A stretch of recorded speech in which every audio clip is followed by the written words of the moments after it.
Welcome to ఇన్నర్వ్యూ. ఇన్నర్వ్యూలో ఈ వారం guest BJP fire brand senior MLA Raja Singh. ప్రస్తుతం రాజాసింగ్ బీజేపీలో లేకపోయినప్పటికీ ఆయన ప్రాణమంతా కూడా, ఆయన ఆత్మ అంతా కూడా కమలం చుట్టూ, కాషాయం చుట్టే తిరుగుతుంది. కానీ బీజేపీలో చేరేవాళ్ళు తస్మాత్ జాగ్రత్త. ఈ పార్టీ ఈ రాష్ట్రంలో అధికారంలోకి రావాలి. అధికారంలోకి రావాలంటే పాత ఇనుప సామాన్ను స్క్రాప్లోకి అమ్మాలి. అప్పుడే బీజేపీ అధికారంలోకి వస్తుందంటున్నారు. ఆ బీజేపీ అధికారంలోకి వచ్చేంత వరకు కేంద్ర బీజేపీతో టచ్లో ఉంటాను, కానీ రాష్ట్ర బీజేపీతో టచ్లో ఉండను అని చెప్తున్నారు. ఇంతకీ బీజేపీకి దూరంగా ఉన్న రాజాసింగ్ తన రాజకీయ ప్లాన్ ఏంటి, ఏం చెప్పబోతున్నారు, వారి మాటల్లోనే తెలుసుకుందాం. ఎమ్మెల్యే గారు నమస్తే. నమస్కారం. ఏంది బీజేపీ ఎమ్మెల్యే రాజాసింగ్కి, బీజేపీ నుంచి వచ్చిన ఎమ్మెల్యే రాజాసింగ్కి ఏంటి తేడా? తేడా కొంతమందికి కనబడుతుంది, కానీ నాకైతే ఏం తేడా కనబడదు. ఎందుకంటే మేము మోదీ గారికి ఒక పెద్ద ఫాలోవర్. మా బీజేపీ తెలంగాణలో రావాలని నాలాంటి చాలా మంది ఆలోచన పెట్టుకున్న అట్లాంటి కార్యకర్తలం మేము కూడా. ఏదో ప్రాబ్లం జరుగుతుంది, మా దురదృష్టం అనుకోండి. కానీ ఇవాళ లేకపోతే రేపు తెలంగాణలో బీజేపీ గవర్నమెంట్ వస్తుంది అని నేను అనుకుంటున్నాను. మీ బీజేపీ నుంచి రాజీనామా చేశారు, తర్వాత బీజేపీ నేతలకి టచ్లో ఉండరు, కానీ బీజేపీ కార్యకర్తలు మీ చుట్టే ఉంటారు. అసలు ఏంటంటే అది కొంత కన్ఫ్యూజ్ పాలిటిక్స్ లేవు?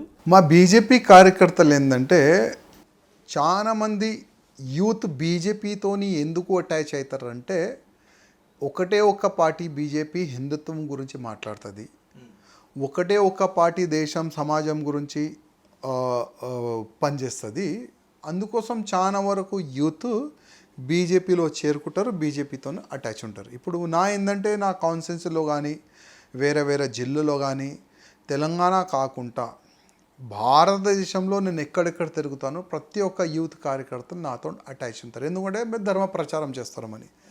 దాని గురించే మా చుట్టుపక్కనే మాకు ఆశీర్వాదం ఇచ్చుకుంటా కార్యకర్తలు మా ఎంబడే ఉంటారు. అంటే కాషాయం అంటే రాజాసింగ్ అంటే కాషాయం. కాషాయాన్ని రాజాసింగ్ను ఎవరు వేరు చేసి చూడరు. కానీ ఎందుకు తరచూ బీజేపీకి దూరంగా ఉంటా, బీజేపీకి రాజీనామా చేస్తా, ఏకంగా రాజీనామాలు చేయడం, బయటికి రావడం, మళ్ళీ బీజేపీ వైపు చూడడం, ఎట్లా అనిపిస్తుంది మీకు? నేను ఎప్పుడైనా బీజేపీ వైపే చూస్తాను, ఎందుకంటే నేను వేరే పార్టీ వైపు నేను చూడలేను. మరి ఎందుకు రాజీనామా చేస్తున్నారు? రాజీనామా ఎందుకు చేస్తున్నానంటే, దాదాపు 2014లో నేను బీజేపీలో చేరుకున్నాను. దానికైనా ముందు టీడీపీ పార్టీలో నేను కార్పొరేటర్గా ఉన్నాను. కానీ టీడీపీ పార్టీలో కూడా ఎందుకు వెళ్ళినా అంటే, మేము ఫస్ట్ రాష్ట్రీయ స్వయం సేవక్ సంఘ్ ఒక శాఖ హిందూ వాహిని, దాంట్లో ఎన్నో సంవత్సరాలు మేము దాంట్లో పనిచేసినాం ధర్మ సేవ గురించి. దాని తర్వాత మధ్యలో కొన్ని కేసెస్ అయినాయి, మళ్ళా వైఎస్ రాజశేఖర్ రెడ్డి గారు ఎన్కౌంటర్ చేపియాలి, అది చాలా జరిగినాయి. దాని తర్వాత మా పెద్దోళ్ళు అన్నారు, అయ్యా నువ్వు హిందూ వాహినిలో ఉంటే మళ్ళీ ఎన్కౌంటర్ చేస్తారు, బీజేపీలో కానీ నువ్వు వెళ్ళిపోతే బాగుంటుంది. ఇట్లా మా పెద్దోళ్ళు సజెషన్ ఇస్తే మేము బీజేపీలో ట్రై చేసినాము.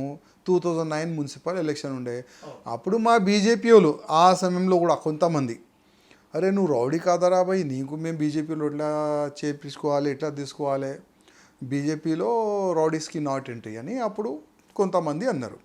నేను అనుకున్నా, అరే రౌడీలు అంటున్నారు, రౌడీ షీటం అన్నా నా రౌడీ షీట్ ఓపెన్ ఉన్నది. అవును, ఇప్పుడు కూడా ఎమ్మెల్యే ఉన్నా కదా, ఇప్పుడు కూడా నా రౌడీ షీట్ ఓపెన్ ఉన్నది. Raja Singh rowdy sheeter Raja Singh rowdy sheeter MLA. దేనికి మా రౌడీ షీట్ దేనికి ఓపెన్ అయింది? గౌరక్షణ చేసినాము, లవ్ జిహాద్ పేరు పైన మా హిందూ అమ్మాయిల్ని కన్వర్ట్ చేయడానికి వస్తే వాళ్ళకి కొట్టినాం, ఇంకా ధర్మాంతరం అంటే ఈ కన్వర్షన్ చేయడానికి వస్తే వాళ్ళు కూడా కొట్టినాం. దానివల్ల చాలా వరకు కేసులు మా పైన, దానివల్లనే రౌడీ షీట్ ఓపెన్ అయింది. ఇప్పుడు బీజేపీ కొంతమంది ఆ సమయంలో రౌడీస్కి తీసుకోమంటే, అప్పుడు చంద్రబాబు నాయుడు గారికి మా పెద్దోళ్ళు పోయి ఇట్లా రాజసింగ్ గారు మంగళ డివిజన్ నుంచి మీరు టికెట్ ఇస్తే, మీ ఆశీర్వాదం ఇస్తే బీఫామ్ తీసుకొని కొట్లాడతారు టీడీపీ నుంచి. అప్పుడు నాయుడు గారు ఏంటంటే, ఓకే గోషామేల్లో కూడా ఎక్కువ మనకు బలం లేదు కదా, ఒక టికెట్ ఇస్తే మనకు పోయేది ఏముందని నాయుడు గారు అప్పుడు నాకు టికెట్ ఇచ్చినారు. అప్పుడు బీజేపీ 3rd ప్లేస్లో, కాంగ్రెస్లో 2nd ప్లేస్, నేను ఫస్ట్ గెలిచిన. 2009 to 2014 వరకు మేము అదే గౌరక్షణ అది చేస్తే నాయుడు గారు పిలిచినారు, ఇక్కడ రండి పోయి మీరు బీజేపీ స్టైల్లో మా పార్టీలో పనిచేస్తే మా పార్టీకి నష్టం కదా, మీరు బీజేపీలో వెళ్ళిపోండి. నాయుడు గారు చెప్తే 2014లో బీజేపీలో చేరుకున్నాం. అప్పుడు తెలంగాణ ఆంధ్ర సపరేట్ అయింది. అప్పుడు ఎలక్షన్ జరిగితే అప్పుడు ఎమ్మెల్యే అయినాం. ఎమ్మెల్యే అయిన తర్వాత కూడా మళ్ళీ 14లో గెలిచి అదే పని చేసినాం. గెలిచిన తర్వాత అదే ధర్మసేవ, అదే గౌరక్షణ, అదే చేసుకుంటా తెలంగాణ కాకుండా ఆంధ్రప్రదేశ్ కానీ, మహారాష్ట్ర కానీ, కర్ణాటక కానీ, రాజస్థాన్ కానీ, ఛత్తీస్గఢ్ కానీ చాలా రాష్ట్రంలో యువకుల్లో ధర్మం గురించి ఒక మంచి అవేర్నెస్ తీసుకొని వచ్చి అట్లాంటి అదృష్టం మాకు దొరికింది. ఎందుకు తరచు రాజాసింగ్ రాజస్థాన్ పోతాడు, గుజరాత్ పోతాడు, యూపీ పోతాడు, మహారాష్ట్ర పోతాడు, హైదరాబాద్లో ఉండకుండా అంటే ఎందుకు ఈ రాష్ట్రాలు పోతాడు? ఇప్పుడు నెలలో 20 దినాలు నేను నా కాన్స్టిట్యూన్సీలో ఉంటా. 10 days ధర్మ ప్రచారం గురించి నేను వేరే వేరే రాష్ట్రం కూడా పోతా. అంటే ప్రతి ఒక్క వ్యక్తిది ఒక లక్ష్యం ఉంటుంది. నా లక్ష్యం ఏంటంటే ఇప్పుడు 50 above ఇస్లామిక్ దేశాలు ఉండొచ్చు, 150 above క్రిస్టియన్స్ దేశాలు ఉండొచ్చు. నా భారతదేశంలో 100 కోట్లు హిందువులు ఉన్నారు. నా భారతదేశం హిందూ రాష్ట్రం ఎందుకు కాకూడదు అని నాలాంటి చాలామంది హిందువులు ఒక భావన, నా భారతదేశం హిందూ రాష్ట్రంగా మారాలి, ప్రకటన చేయాలని ఆ బేస్ని పడుకొని మేము అక్కడిక్కడ ధర్మ ప్రచారం గురించి వెళ్తాం. ఎస్, మీరు డే 1 నుంచి గో సంరక్షణ మీద చాలా ఫైట్ చేస్తున్నారు. ఇవాళ రాష్ట్ర ముఖ్యమంత్రి కాంగ్రెస్ ప్రభుత్వం అయినప్పటికీ రాష్ట్ర ముఖ్యమంత్రి రేవంత్ రెడ్డి గో సంరక్షణ మీద, గోశాలల మీద చాలా సీరియస్గా ఉన్నారు. ఏం చెప్తారు మీరు? యోగి కంటే బాగా చేస్తుందని చెప్పినారు మీరు. ఇప్పుడు రేవంత్ రెడ్డి గారు ఏ రోజు అనౌన్స్మెంట్ చేసినారు మేము మోడల్ గోశాలలు కడతామని, ఆ రోజు కూడా నేను ముఖ్యమంత్రి గారికి ధన్యవాదం చెప్పినాను. కానీ ధన్యవాదం చెప్పుకుంటా ఇంకొక మాట కూడా చెప్పిన రేవంత్ రెడ్డి గారు, ప్రత్యేకంగా మన తెలంగాణలో కొంతమంది కడుగోలు కావాలని కుట్ర చేసి మన తెలంగాణకి వేరే వేరే రాష్ట్రం నుంచి ఆవులు, ఎద్దులు, దొడలు ట్రాన్స్పోర్ట్ చేసుకుంటా ఇక్కడ వాళ్ళకి సంపి ఇక్కడ నుంచి మాంసము దుబాయ్ కానీ, సౌదీ కానీ వేరే వేరే కంట్రీస్ సప్లై అవుతుంది. ఇప్పుడు ఏదైనా ఒక స్టేట్లో కానీ, ఇప్పుడు నా కాన్స్టిట్యూన్సీలో అనుకో ఎక్కడైనా ఆవుల్ని సంపుతున్నట్టే ఆ పాపం నాకు కూడా తలుగుతుంది. అదేవిధంగా తెలంగాణలో కూడా ఆవులు, ఎద్దులు, దొడలుని ఎవరైనా సంపితే ఆ పాపం ఈ రాష్ట్ర ముఖ్యమంత్రి అంటే రాజు ఎవరు? రేవంత్ రెడ్డి గారు. ఆయన కూడా పాపం తలుగుతుంది.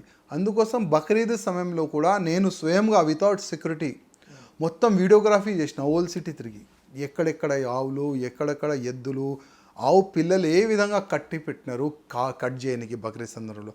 అప్పుడు కూడా ఒక రిక్వెస్ట్ చేసిన రేవంత్ రెడ్డి గారు, మీరు గుడ్ గౌశాలలు మోడల్ కట్టడానికి మీరు నిధులు కేటాయించినారు, చాలా మంచి ఆలోచన మీరు చేస్తున్నారు. కానీ ఈ ఆవులు, ఎద్దులు కాపాడడానికి మీరు ఏం చేస్తున్నారు? మరి మీరు యోగితో పోల్చినారు కదా రేవంత్ రెడ్డిని. నేను అందుకోసం మీరు చెప్తున్నా, రేవంత్ రెడ్డి గారు డిసిషన్ చాలా గుడ్, మోడల్ గౌశాలలు పక్కా కట్టాలి, దానికి నేను హృదయపూర్వకంగా ధన్యవాదం చెప్తున్నా. కానీ అది చెప్పకుండా ఒక టాస్క్ ఫోర్స్ తయారు చేయండి అన్నాను ఆ రోజు కూడా. రేవంత్ కూడా మరో యోగి అవుతారని ఎట్లా అన్నారు మీరు? నేను అందుకోసం ఏమంటున్నా, అప్పుడు గౌరక్షణ గురించి కూడా ఒక స్పెషల్గా టాస్క్ ఫోర్స్ తయారు చేయండి, దాంట్లో మాకు కూడా ఒక మెంబర్షిప్ కానీ అట్లాంటివి ఇవ్వండి, మేము మీ పోలీసు వాళ్ళు కలిసి కూడా ఈ గౌరక్షణ మేము చేస్తాం. ఎందుకంటే కాంగ్రెస్ ఎక్కడెక్కడ గవర్నమెంట్ ఉంటుంది కదా, అక్కడ గౌరక్షణ గురించి ఎవరు మాట్లాడారు, గౌశాలల గురించి అట్లా ఆలోచన కూడా రాదు. అందుకోసం తెలంగాణలో రేవంత్ రెడ్డి గారు నేను మోడల్ గౌశాల కడతా అంటే, మోడల్ గౌశాలలో ఎక్కువ శాతం యూపీలోనే ఉన్నది, ఉత్తరప్రదేశ్లో. అందుకోసం యోగి గారు స్టైల్లో మా రేవంత్ రెడ్డి గారు కూడా పోతున్నారు. మీరు ఎంత మంచి పని చేస్తుంటే యావత్ భారతదేశంలో ఉన్న కాంగ్రెస్ ముఖ్యమంత్రులు ఇట్లాంటి ఎవరు కూడా ఆలోచన కూడా చేయలే, ఇట్లాంటి పని కూడా చేయలేదని అప్పుడు నేను సందేశం ఇచ్చినాను. రైట్, గోశాల మీద చాలా సీరియస్గా ఉన్నారు, రాష్ట్ర ప్రభుత్వం కూడా ఉంది. కానీ దేశవ్యాప్తంగా బీఫ్ ఎక్స్పోర్ట్ కూడా ఎక్కువ అవుతుంది కదా. ఇప్పుడు దురదృష్టం అండి, మన తెలంగాణ కాకుండా వేరే వేరే స్టేట్ నుంచి కూడా బీఫ్ చాలా ఎక్కువ శాతం ఎక్స్పోర్ట్ అవుతుంది. ఇప్పుడు చాలా మంది సాధు సంతులు కానీ వాళ్ళు డిమాండ్ చేస్తున్నారు. ఇప్పుడు కేంద్రంలో మా ప్రధానమంత్రి మోదీ గారు ఉన్నారు, బీజేపీ గవర్నమెంట్ ఉన్నది. చాలా వరకు సాధు సంతులు కూడా వాళ్ళకి ఒక రిక్వెస్ట్ చేస్తున్నారు, గోమాతని జాతీయ పశువుగా ప్రకటించాలి అని వాళ్ళు కూడా డిమాండ్ చేస్తున్నారు. మేము కూడా బీజేపీలో ఉండి కూడా చాలాసార్లు మేము డిమాండ్ చేసినాం. నాకు ఢిల్లీ నుంచి కూడా ఫోన్లు వచ్చినాయి, నువ్వు బీజేపీలో ఉన్నావా, ఎక్కడున్నావు, ఇట్లాంటి చెప్పకూడదు కదా అని నాకు కూడా చాలా వరకు వార్నింగ్ వచ్చినాయి. కానీ ఫస్ట్ నేను ఒక హిందూ, దాని తర్వాతనే బీజేపీ ఒక ఎమ్మెల్యే, ఆ విధంగా నేను ఉంటానండి. ఏది ఉంటే అది మాట్లాడతా, ఏం అర్థం కాదు. రాజాసింగ్ హిందూ ప్రచారక్, రాజాసింగ్ ఆర్ఎస్ఎస్, రాజాసింగ్ పక్కా కాషాయం. ఇప్పుడు రాజాసింగ్ ఏ పార్టీలో ఉన్నాడు? ఇండిపెండెంట్గా ఉన్నాం. ఇప్పుడు మా గోషామేల ప్రజలు 3 సార్లు నాకు గెలిపిస్తున్నారు ఒక విశ్వాసంతో. రాజాసింగ్ మా అండ ఉంటాడు, రాజాసింగ్ డెవలప్ పరంగా పనిచేస్తారు. ఎప్పుడు పిలిస్తే ఆ రోజు ఆ సమయం ఆ గంట అర్ధ గంటలో రాజాసింగ్ మా పక్కనే ఉంటాడు. ఆ ఒక విశ్వాసం పెంచినాం ఇక్కడ మేము. కానీ రాజాసింగ్ రాజీనామా మీరు ఆత్మ ప్రబోధానుసారం రాజీనామా చేసిండ్రా లేకుంటే ఆవేశంగా రాజీనామా చేసిండ్రా? ఇప్పుడు అది ఆవేశం అనుకోండి, మీరు ఏదైనా అనుకోండి, కానీ 11 ఇయర్స్ నేను బీజేపీలో వచ్చి చాలా కష్టపడ్డా. నాలాంటి చాలా మంది కార్యకర్తలు చాలా వరకు బీజేపీ సీనియర్ అధికారులు కార్యకర్తలు కూడా పనిచేశారు. దేని గురించి? బీజేపీ ఇవాళ లేకపోతే రేపు గవర్నమెంట్ రావాలని. ఇప్పుడు మా కళ్ళ ముందే మా పార్టీ మునిగిపోతుంది. మా పార్టీ మునిగిపోతే నేను ఎట్లా చూడాలి? అరే నా పార్టీ మునిగిపోతుంది, మా పడవ మునిగిపోతుంది, దానికి లేపనికి నేను ప్రయత్నం చేసిన, కానీ నాతో కాలేదు. ఎందుకంటే 11 ఇయర్స్ మాకు చాలా ఇబ్బంది కొంతమంది చాలా పెట్టినారు. ఇప్పుడు దురదృష్టం చూడండి, నా గోషామేల కాన్స్టిట్యున్సీలో 3 సార్లు బీజేపీ గెలిచింది. ఎప్పుడు కూడా గెలవలేదు హిస్టరీ. 3 సార్లు మా బీజేపీ కార్యకర్తల వల్ల, మా గోషామేల ప్రజల వల్ల నేను 3 సార్లు ఎమ్మెల్యే అయినా. కానీ ఇక్కడ కొంతమంది మా అధికారులు ఏ విధంగా ప్లాన్ చేస్తారు తెలుసా? ఆ 2 డివిజన్లో నా మనిషి కార్పొరేటర్ ఉండాలి, ఇంకొక పెద్ద మనిషి ఆ 2 డివిజన్లో నా మనిషి ఉండాలి కార్పొరేటర్, ఇంకొక పెద్ద మనిషి ఆ ఒక్క డివిజన్లో నా మనిషి ఉండాలి. అరే భయ్, మీ మనుషులు మీ కాన్స్టిట్యున్సీలో పెట్టుకోండి, నా కాన్స్టిట్యున్సీలో ఎందుకు? నా మనిషి ఆ జిల్లా ప్రెసిడెంట్ కావాలి. అరే భయ్, మీ జిల్లా గురించి చూడండి. నా జిల్లా పైన ఎందుకు దృష్టి పెడుతున్నారు? నా కాన్స్టిట్యున్సీ పైన ఎందుకు దృష్టి పెట్టడం? నాకెందుకు ఇబ్బంది పెడుతున్నారు? నేను ఎప్పుడు కూడా అండి 119 కాన్స్టిట్యున్సీ ఉన్నది మొత్తం తెలంగాణలో. 180 కాన్స్టిట్యున్సీలో ఏమి జరుగుతుంది నేను అసలు చూడను. ఎందుకంటే నా కాన్స్టిట్యున్సీ బాధ్యత నాకు ఉంటుంది. నేను అదే కాన్స్టిట్యున్సీ డెవలప్మెంట్ గురించి నా కార్యకర్తలని ఆలోచన చేస్తా. నా జిల్లాలో 3 కాన్స్టిట్యున్సీ వస్తుంది: గోషామహల్, చార్మినార్, కార్వాన్.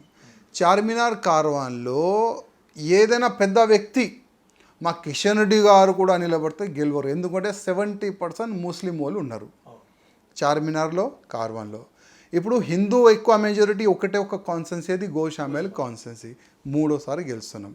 అయ్యా 3సారి మేము గెలుస్తున్నాం, మా కార్యకర్తలు కూడా ఆశపడతారు కదా, మా కార్యకర్తలు కూడా ఆలోచన చేస్తారు కదా. ఇవాళ లేకపోతే రేపు రాజన్న నాకు ఈ డివిజన్ నుంచి కార్పొరేటర్ టికెట్ ఇస్తారేమో, ఆ డివిజన్ నుంచి కార్పొరేటర్ ఇస్తారేమో, మాకు జిల్లా ప్రెసిడెంట్ చేస్తారేమో అని ఆలోచన పెట్టుకోరు. నేను ప్రతిసారి నాకు అవమానం జరిగింది పార్టీలో. ప్రతిసారి ఏ రోజు మేము మా కార్యకర్తలు లిస్ట్ ఇస్తే చింపాలే పక్క పెట్టాలి, ఏ రోజు మేము జిల్లా లిస్ట్ ఇస్తే అది చింపాలే పక్క పెట్టాలి. ఇదే జరిగింది 11 ఇయర్స్. ఓకే, నా పైన మీరు దౌర్జన్యం చేసినారు, కానీ వేరే వేరే జిల్లాలో కూడా ఇదే చేసినారు కదా, వేరే కాన్స్టిట్యున్సీలో కూడా మీరు ఇదే చేసినారు కదా. దానివల్లే కదా ఇవాళ మా బీజేపీ ఎక్కడో వెళ్ళిపోయింది, ఏదో ఒక కోణంలో వెళ్ళిపోయింది. ఇవాళ కొంతమంది డప్పు కొడుతున్నారు, నెక్స్ట్ బీజేపీ గవర్నమెంట్ పక్కా. ఎట్లా పక్కా వస్తుంది భయ్? చూపెట్టండి.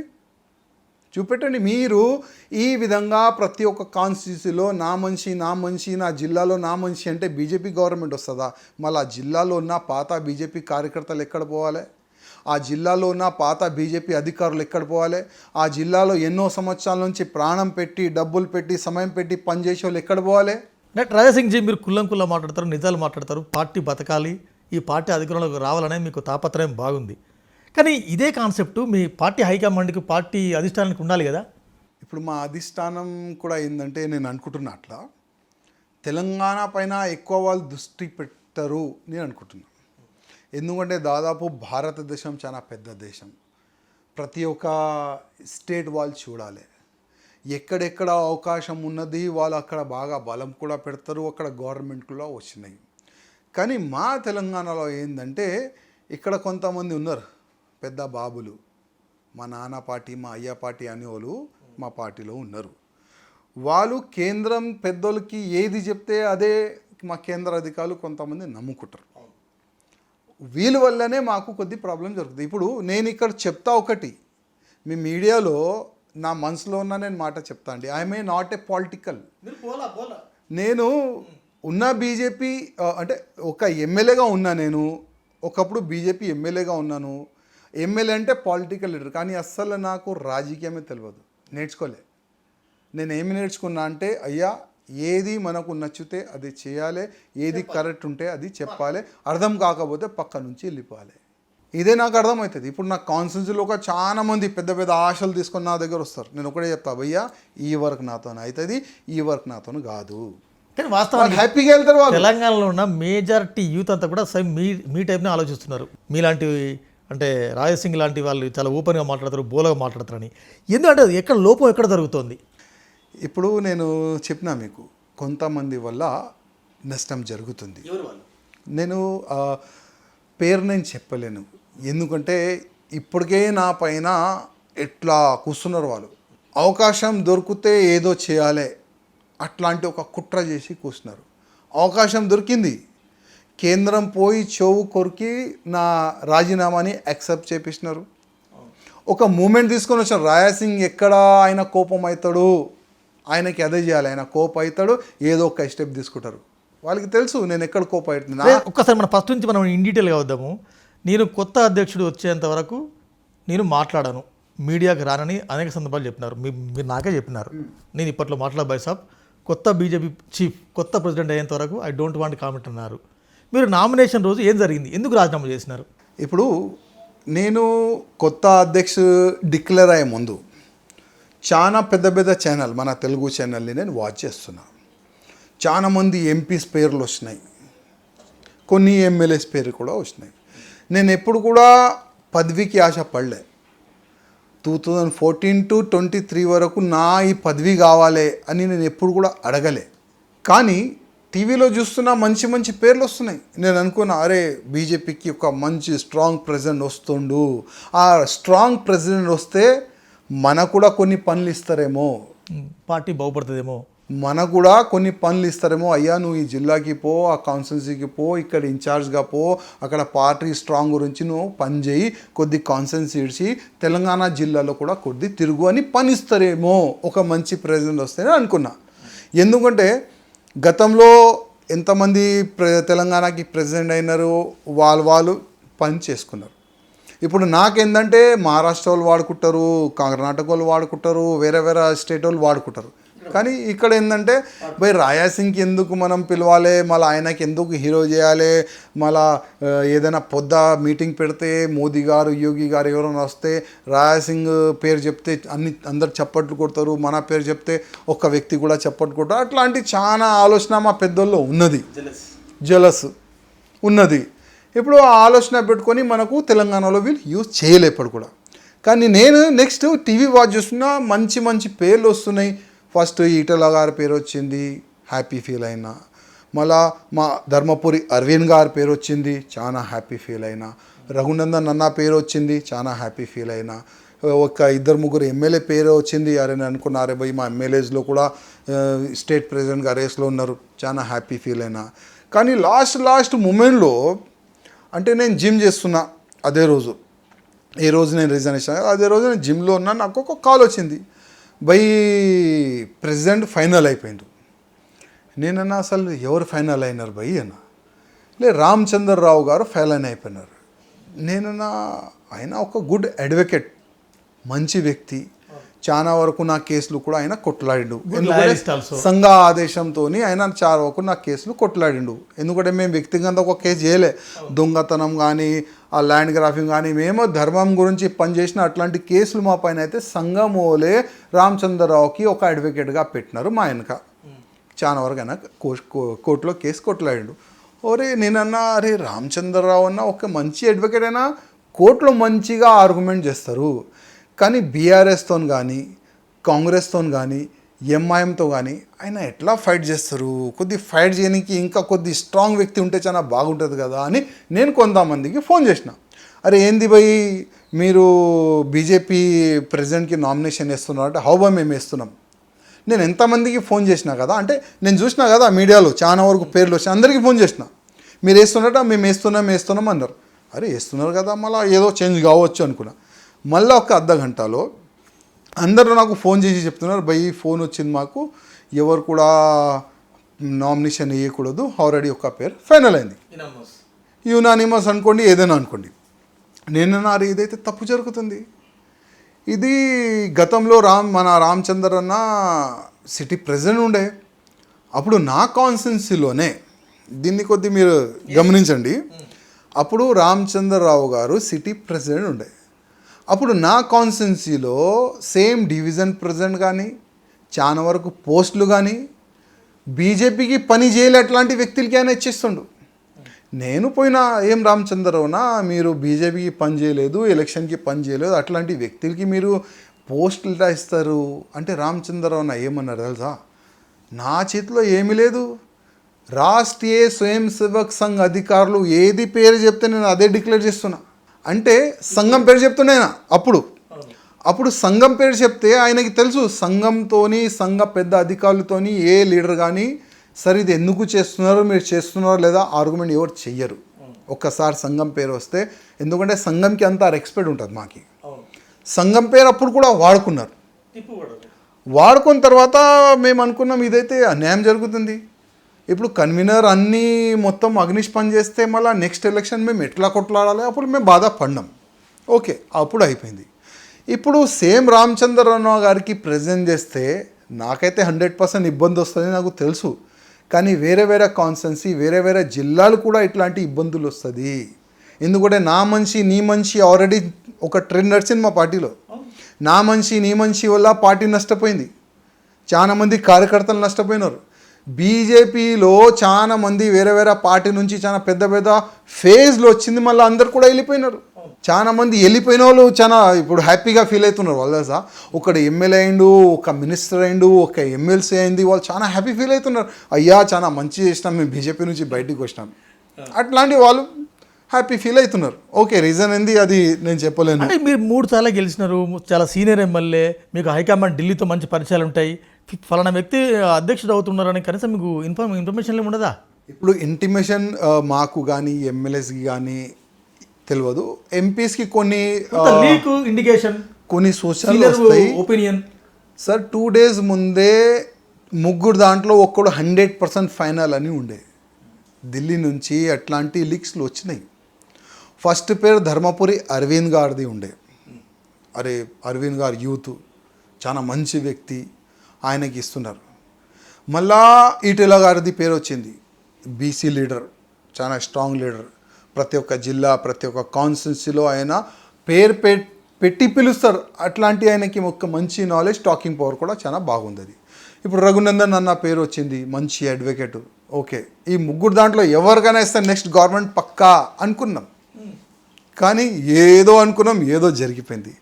అందుకోసం నేను వెళ్ళినా స్టేట్ ఆఫీస్, నేను ఇస్తా, నాకు కూడా కావాలి. నేను కూడా 3 సార్లు ఎమ్మెల్యే అయినా కదా, నేను కూడా ఎలిజిబుల్, నేను కూడా ప్రెసిడెంట్గా. అప్పుడే నాకు కొంతమంది మా పెద్దలు అరే రే అది యునానిమస్ మేము చేసుకుంటున్నాం, ఎవరు వేయకూడదని ఆల్రెడీ పంపించేసినాం, నువ్వు కూడా వేయకు. నేనన్నా మీ అయ్యపాట, మీరు ఏది డిసైడ్ చేస్తే అదే మీరు చేసుకుంటారా, అసలు ఇది కరెక్టేనా డిసిషన్? కొంతమందికి అడిగినా లే భయ్ డిసిషన్ అయితే కరెక్ట్ లేదు, మళ్ళీ ఎందుకు జరుగుతుంది, లే ఆయన మనిషి అంట. అంటే నీ మనిషి నా మనిషి అంటే మీ అయ్యా పార్టీయా అడిగిన, మీ అయ్యా పార్టీయా? ఇది బీజేపీ పార్టీ కార్యకర్తల పార్టీ అంటారు కదా, భారతీయ జనతా పార్టీ అంటే జనతా పార్టీ, ప్రజల పార్టీ. ఇది మళ్ళీ ప్రజల పార్టీ పేరు ఉన్నది, మళ్ళీ ఇది గ్రూపిజం ఎందుకు చేస్తున్నారు, నా మనిషి నీ మనిషి ఎందుకు చేస్తున్నారు అడిగిన. లేబయ్య ఇప్పుడు ఏం చెప్పలేము కదా, ఇప్పుడు మేము ఏదైనా చెప్తే మాకు ఆ పోస్ట్ కూడా రాదు. కొంతమంది పోస్ట్కి ఆశపడి ఎవరు కూడా వాళ్ళకి అగ్నిస్గా మాట్లాడలే. ఇప్పుడు నాకు పోస్ట్ ఆశ ముందు కూడా లేకుండే, పదవి ఆశ ఇవాడు కూడా లేదు. కానీ నిజం చెప్పే ఆ ధైర్యం నాకు ఉన్నది. ఆ రోజు కూడా నేను నిజం చెప్పడానికి ప్రయత్నం చేసిన. మీరు ఎప్పుడు నిజాలే చెప్తారు ఓపెన్. మీ గురించి తెలంగాణ సమాజానికి కూడా తెలుసు, రాజసింగ్ జీ బోల్డ్ మాట్లాడతారని. ఎందుకు ఊరించి నమ్మించి చివరికి రామచంద్రరావు పేరు మాత్రమే ఎందుకు ఖరారైంది? ఏం జరిగింది, ఏం పాలిటిక్స్? ఇప్పుడు చాలామంది మీడియాలో నేను చూసిన రామచంద్రరావు కిషన్ రెడ్డి గారు మంచి, రామచంద్రరావు కిషన్ రెడ్డి ఎట్లా చెప్తే అట్లా చేస్తారు, అట్లాంటి కొన్ని వార్తలు పెద్ద పెద్ద ఛానల్లో నడిచింది. అది వాస్తవమా లేదా నాకైతే తెలియదు, అది నిజమైంది. ఇప్పుడు వాళ్ళు చెప్తే కూడా రామచంద్రరావు అన్న పార్టీ మనిషి, సంఘ మనిషి ఇట్లా అంటారు. Okay good. ఇప్పుడు రామచంద్రన్ అయితే ప్రజెంట్ అయిపోయిండు. నేను అనుకుంటున్నా నెక్స్ట్ గవర్నమెంట్ రామచంద్రరావు గారు ఆధ్వర్యంలో వస్తుందా, లేక ఎలక్షన్ ముందు ఆయన ఆ పోస్ట్ కూడా పీకిస్తారా, నాకు కూడా డౌటే. అది కూడా డౌట్ ఉందా? అది కూడా డౌటే. రామచంద్రరావు పని చేయనియరా? 100% ఆయన కూడా ఇబ్బంది ఉన్నాయి. ఇప్పుడు ఆయన మీరు ఎప్పుడైనా వితౌట్ కెమెరా అడగండి, ఆయన చెప్తాడు ఆయన బాధలు. అరే ఈ తలనొప్పి ఎందుకు తీసుకున్నా అని ఈ మాట చెప్తాడు. మళ్ళీ అంటే 2 నెలల కాలేదు, అప్పుడే స్టార్ట్ అయింది రామచంద్రరావు హెడేక్. స్టార్ట్ అయిపోయింది ఆల్రెడీ. ఆ రోజు రామచంద్రన్నకి ఎంతమంది సపోర్ట్గా ఉన్నారు, ఇవాళ వాళ్ళు కూడా వ్యతిరేకంగా అవుతున్నారు. ఎందుకంటే ప్రతి ఒక్క జిల్లాలో అందరికీ సాటిస్ఫై ఎవరు చేయలేరు, ప్రతి ఒక్క కాన్స్టిట్యున్సీలో ఎవరు కూడా సాటిస్ఫై చేయలేరు, అందుకోసం కష్టం. బీజేపీ చాలా ఊపులో ఉండే. బండి సంజయ్ అధ్యక్షుడిగా ఉన్నారు, హుజరాబాద్ ఉప ఎన్నిక గెలిచినారు, దుబ్బాక ఉప ఎన్నిక గెలిచినారు, మునుగోడు గెలిచేంత వరకు వచ్చింది. బీజేపీ అంటే అలా ఉండేది. ఒక దశలో 2023లో అధికారం బీజేపీది అన్నారు. ఇదే రాజాసింగ్ అనేక వీడియోలు చూసిన. నెక్స్ట్ అధికారం బీజేపీలో అధికారంలోకి వస్తుంది, రాజాసింగ్ మంత్రి అవుతారు అనుకున్నారు. ఎందుకు పట్టుమని 10 సీట్లు కూడా రాలేదు బీజేపీకి? కొన్ని తప్పులు జరిగినాయి. తప్పులు ఏ విధంగా జరిగేదంటే, ఫస్ట్ తప్పు అంటే మా దగ్గర ముందే ఫైనల్ చేయరు క్యాండిడేట్ని. లాస్ట్ 15 డేస్ కానీ 20 డేస్ కానీ 30 డేస్ కానీ ఆ సమయంలోనే క్యాండిడేట్ని డిసైడ్ చేస్తారు. కొంతమంది మా క్యాండిడేట్లు ఎట్లా ఉన్నారంటే, వాళ్ళు పాపం వినొచ్చు ఈ ప్లే అయిన తర్వాత, కానీ బాధపడదు, ఇది వాస్తవం, దీనికి మీరు యాక్సెప్ట్ చేసుకోవాలి. ఇప్పుడు నేను 3వ సార్లు గోషామహల్ నుంచి గెలిచిన. నేను గోషామహల్లోనే పుట్టినా, గోషామహల్లోనే ఉంటా. ప్రజలకి తెలుసు రాజా సింగ్ అని తెలుసు. కానీ కొంతమంది ఉంటారు సిటీలో, పోటీ చేయడానికి వేరే కాన్స్టిట్యున్సీ ఆలోచిస్తారు. అసలు ఎలక్షన్ ముందే వాళ్ళ నియోజకవర్గంలో పోతారు, ఎవరు కూడా గుర్తించరు, వాళ్ళకి పార్టీ సింబల్ కూడా ఎక్కువ మందికి తెలియదు. అక్కడ బస్తీ వాసులు కానీ కాలనీ వాసులు కానీ ఆ జిల్లా వాళ్ళకి ఏంటంటే, అరే భయ్ మా దగ్గర బీఆర్ఎస్ వాళ్ళు తిరుగుతున్నారు, ఈ కాంగ్రెస్ వాళ్ళు తిరుగుతున్నారు, వాళ్ళకి గుర్తిస్తారు. బీజేపీ వాళ్ళు ఏంటంటే లాస్ట్ ఎలక్షన్ మూమెంట్లో ఎంటర్ అవుతారు. దానివల్ల చాలా సీట్లు మాకు నష్టపోయింది. అది ఒక జరిగింది. ఇంకోటి, ఇప్పుడు నా మనుషులకి ఇన్ని టికెట్లు, నా మనిషికి ఇన్ని టికెట్లు, నా మనుషులకి ఇన్ని టికెట్లు, అక్కడ కూడా కొన్ని లాస్ జరిగింది మాకు. ఇంకోటి ఏంటంటే, ఇప్పుడు ఒక్క కాన్స్టిట్యున్సీలో 6, 7, 10 మంది క్యాండిడేట్లు ఉంటారు. ఇప్పుడు దాంట్లో నా మనిషికి నేను టికెట్ ఎట్లయినా ఇప్పించుకుంటా, ఎందుకంటే నేను చాలా పెద్ద పదవిలో ఉన్నా కదా, స్టేట్లో నేను చాలా పెద్ద పదవిలో ఉన్నా. నేను ఎవరికి చెప్తే ఆయనకి పక్కా టికెట్ వచ్చేసింది. మిగతా 9 మెంబర్స్ బీజేపీకి వ్యతిరేకంగా పనిచేసినారు, అక్కడ నష్టపోయింది. అందుకోసం మా బీజేపీకి లాస్ 14లో కానీ 18లో కానీ 23లో కానీ దీనివల్లనే జరిగింది. రేపైతే ఇంకా కూడా ఎక్కువ నష్టం జరగవచ్చు. కానీ కాంగ్రెస్ పార్టీ లాగానే లేకుంటే బీఆర్ఎస్ లాగానే అన్ని పొలిటికల్ పార్టీ అంటే గ్రూపుల వర్గాలు కామన్.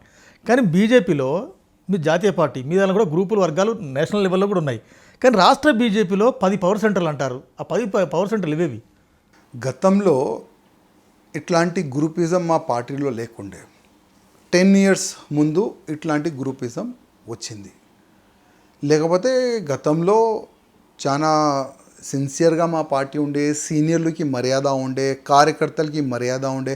అటల్ బిహారీ వాజ్పేయి లాంటి వ్యక్తి ఇవాళ కూడా ఆయన కొన్ని మాటలు యాదొస్తుంది. ఒక్క పాత కార్యకర్తని మనం ఏడవద్దు, కొత్త కార్యకర్త 10 మంది మనం ఏడవచ్చు. ఎందుకంటే ఒక్క కార్యకర్త పాత కార్యకర్తని తయారు చేయడానికి మనం చాలా కష్టపడతాం, దాని తర్వాతనే ఆ ఒక కార్యకర్త తయారు. అట్లాంటి కార్యకర్తలకి ఏడవద్దు అని అటల్ బిహారీ వాజ్పేయి గారు ఆలోచన.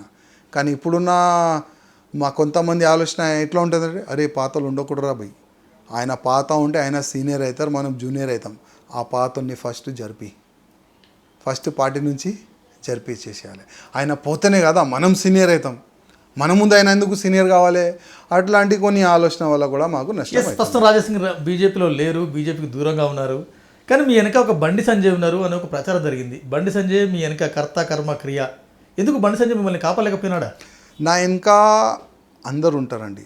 ఓకే, కొన్ని సందర్భంలోనే కొన్ని కామెంట్స్ కానీ అట్లాంటి కొన్ని జరుగుతుంది. ఇప్పుడు కిషన్ రెడ్డి గారు కూడా నాకు సపోర్టరే, బండి సంజయ్ గారు కూడా నాకు సపోర్టరే, ఈటెల గారు కూడా నాకు సపోర్టరే. మధ్యలో మా ధర్మపురి అరవింద్ గారు నా గురించి మాట్లాడిండు, ఆయన కూడా నా ధన్యవాదం, ఆయన కూడా నాకు సపోర్టరే. రఘుబాయ్ కూడా అందరు సపోర్టరే. కానీ కొన్ని సందర్భంలో నాకు ఏ సబ్జెక్ట్ నచ్చదు నేను దానికి వ్యతిరేకిస్తా, నేను మాట్లాడతా. దానివల్ల కొంతమంది అరే భయ్ నా తప్పు మాట్లాడినని కొంతమంది దూరం వెళ్ళిపోతారు. అట్లాంటివి కొన్ని నాకు నష్టం జరిగింది. మీ పార్టీలో పెద్దదికి కిషన్ రెడ్డి అంటారు, పెద్ద నాయకుడు కిషన్ రెడ్డి అంటారు. కిషన్ రెడ్డితోనే మీరు డైరెక్ట్ గొడవ పెట్టుకుంటారు. ఎందుకు కిషన్ రెడ్డికి రాజాసింగ్కి ఏంది గొడవ?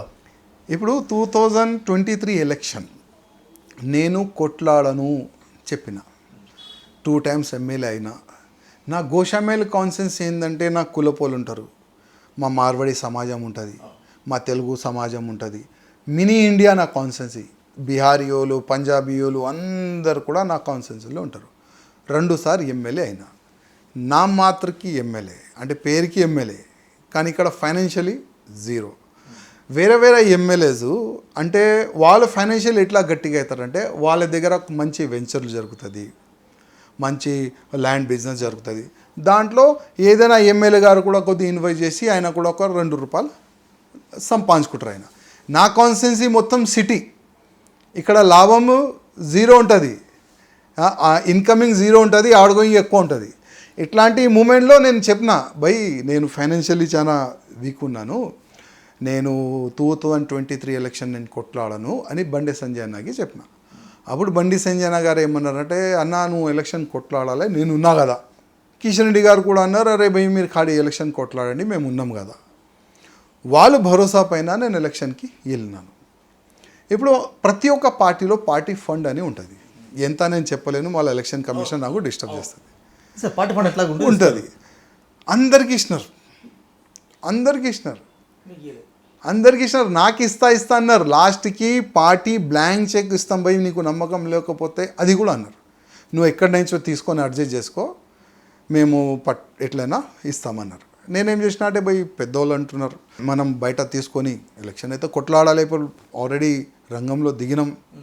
ప్రత్యేకంగా కేటీఆర్ నా కాన్స్టిట్యున్సీ పైన దృష్టి పెట్టిండు, ఎన్నో కోట్లు దాదాపు 40 crore రూపీస్ టార్గెట్ పెట్టుకుండు నాకు ఓడిపియనికి. ఎందుకంటే ఈ దారుసలాం నా కాన్స్టిట్యున్సీలో వస్తుంది, బీజేపీ స్టేట్ ఆఫీస్ నా కాన్స్టిట్యున్సీ, కాంగ్రెస్ నా కాన్స్టిట్యున్సీ వస్తుంది. అందుకోసం ఇక్కడ ఎట్లయినా బీఆర్ఎస్ ఎమ్మెల్యే ఉండాలి అని బీఆర్ఎస్ వాళ్ళ ఆలోచన, కాంగ్రెస్ ఎమ్మెల్యే ఉండాలని కాంగ్రెస్ వాళ్ళు ఆలోచన. అప్పుడు మొత్తం డబ్బులు నాకు ఓడిపోయానికి ఎక్కువ ఖర్చు చేసినారు. ఇప్పుడు నేనేంది అసలు మా పార్టీ వాళ్ళు ఏందా డబ్బులు నువ్వు ఎక్కడ అడ్జస్ట్ చేసుకో, మేము ఇస్తాం, పార్టీ బ్లాంక్ చెక్ అది ఇది అంటే నేను అనుకున్నా. వాళ్ళు ముందే అంటే వాళ్ళకి చెప్పి బయట నుంచి కొన్ని డబ్బులు తీసుకున్నాం లోన్గా. తీసుకున్న తర్వాత ఎలక్షన్ అయిపోయింది, నేను వాళ్ళ ఇంటి చుట్టుపక్కల తిరుగుతున్నా. సార్ డబ్బులు తీసుకున్నాం కదా, వాళ్ళకి ఇవ్వాలి కదా, వడ్డీ కట్టాలి కదా, మనం మాట్లాడుతున్నాం, ఢిల్లీ పెద్దోళ్ళకి మాట్లాడుతున్నాం, ఫలానా వ్యక్తికి మాట్లాడుతున్నాం. వాళ్ళ ఇంటి చుట్టుపక్కల తిరుగుతున్నా, నేను 100 సార్లు తిరిగినా, ఇంటి చుట్టూ చెప్పలేదు. లాస్ట్కి మాతోను కాదు చేయలేపుకున్నారు.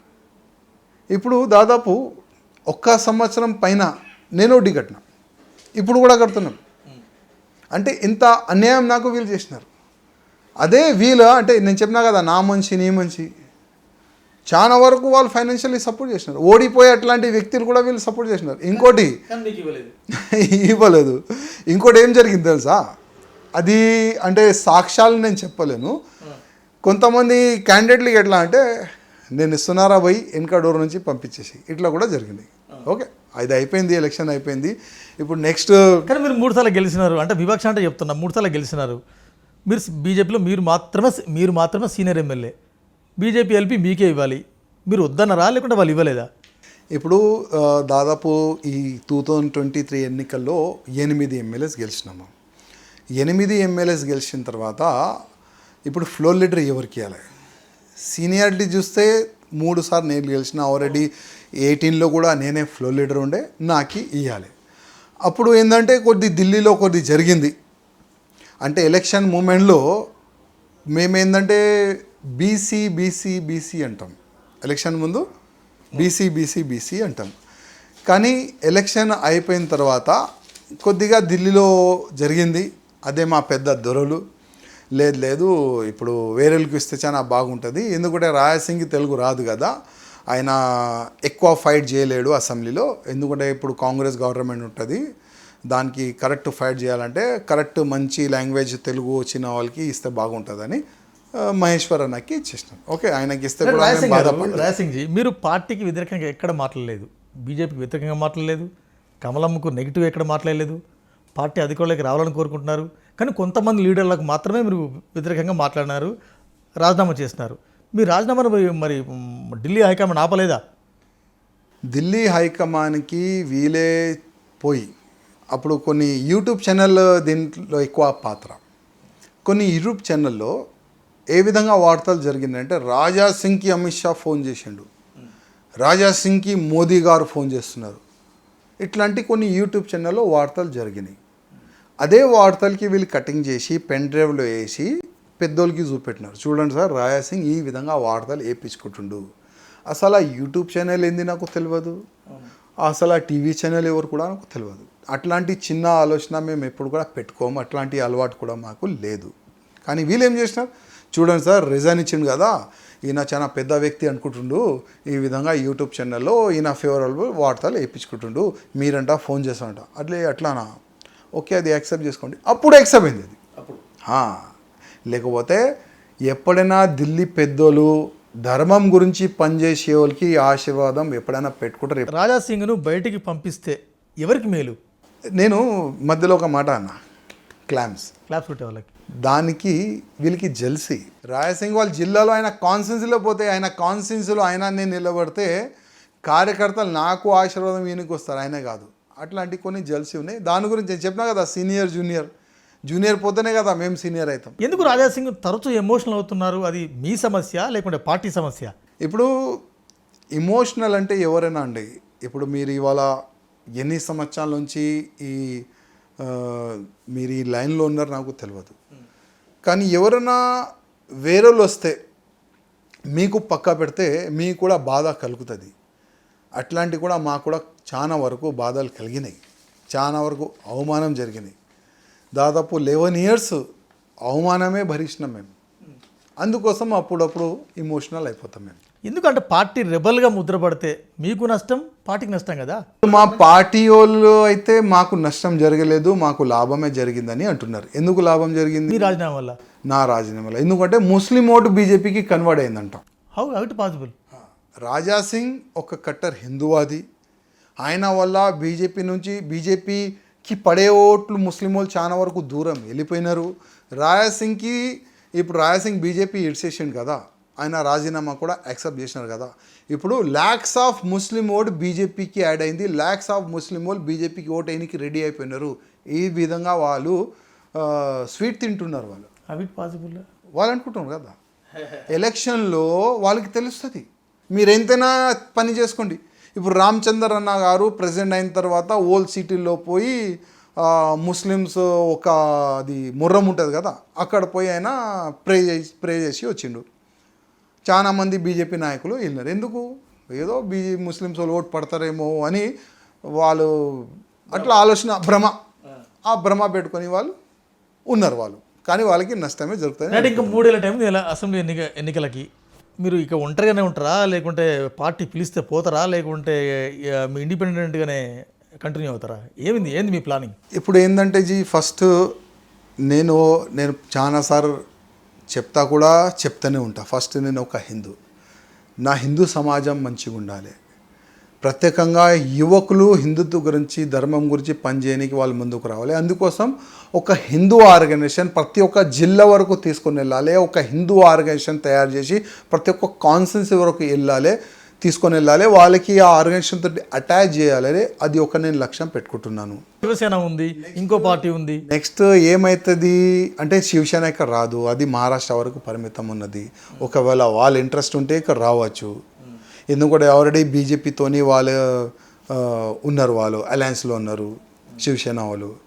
జనసేన కూడా ఆంధ్ర వరకు పరిమితం ఉంది, బీజేపీతో అలయన్స్ ఉన్నది. పవన్ కళ్యాణ్ మీది సేమ్ అటిట్యూడ్, మీరు కూడా జనసేన వైపు పోతారనే ఒక ప్రచారం కూడా జరిగింది. ఇప్పుడు నేను వేరే పార్టీ వెళ్ళలేను, నాకు వేరే పార్టీ వాళ్ళు అసలు తీసుకోనికి వాళ్ళు భయపడతారు. ఎందుకంటే అందరికీ ముస్లిం ఓటు కావాలి. రాజా సింగ్ ఓపెన్ ఏమంటాడు ఎలక్షన్లో, నాకు ఒక్క ముస్లిం ఓటు వద్దు, నా గోమాతని చంపి వాళ్ళ మాంసం తినే వాళ్ళు అట్లాంటి వ్యక్తులు ఓటు నాకు వద్దు. మొన్న చెప్పినా, ఇప్పుడు చెప్తున్నా, నెక్స్ట్ ఎలక్షన్లో కూడా చెప్తా.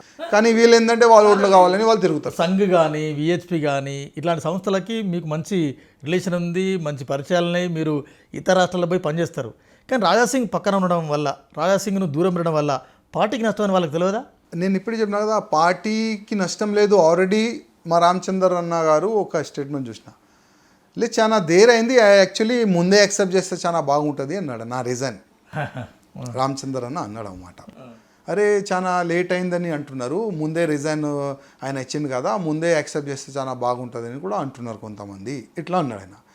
వాళ్ళకి ఇప్పుడు హిందూ ఓట్లు ఓకే బీజేపీకి పడుతుంది పక్క, ఎందుకంటే బీజేపీకి ఓట్ వేసే వాళ్ళు మెంటాలిటీ ఉంటుంది కదా, అది ఎప్పుడు కూడా మారదు. నేను ఒక మాట అన్న, దేశం గురించి ధర్మం గురించి పనిచేసే ఒక పార్టీ అది బీజేపీ. ఇప్పుడు నేను బీజేపీలో లేను, కానీ బీజేపీ గుర్తింపు నేను తీయలే. ఆ గుర్తింపు మోదీ గారిది. నేను మోదీ గారు ఫ్యాన్, యోగి గారు ఫ్యాన్, అమిత్ షా గారు ఫ్యాన్. నేను తీయను, అది తీరా 100% తీయను. అట్లనే ఉంటుంది అది. మరి బీజేపీకి దూరంగా ఉంటారు, పువ్వు గుర్తు పెట్టుకుంటారు. అట్లనే ఉంటుంది, ఆ పువ్వు గుర్తు అట్లనే ఉంటుంది, పైన గౌమాత అట్లనే ఉంటుంది, పక్క రాముడు అట్లనే ఉంటాడు, భారత్ మాత కూడా అట్లనే ఉంటుంది. అది తీయను నేను. ఎందుకంటే నేను రాజకీయంలో వచ్చిన అంటే మోదీ గారికి చూసే వచ్చిన, అమిత్ షా గారికి చూసే వచ్చిన, యోగి గారికి నేను చూసే రాజకీయంలో. మీ లాజిక్ నాకు అర్థం కావట్లేదు. బీజేపీని ప్రేమిస్తారు, ఇక్కడ నేతలు వ్యతిరేకిస్తారు. మీ లాజిక్ నాకు అర్థం కావట్లేదు. నేను ఎప్పుడు కూడా బీజేపీని వ్యతిరేకంగా చేయలేదు. అగ్నేష్ మాట్లాడదు, కొంతమంది గురించి నేను మాట్లాడతాను. ఎందుకు రాజా సింగ్ ఎవరి మీద కోపం, దేని మీద మీకు పోరాటం?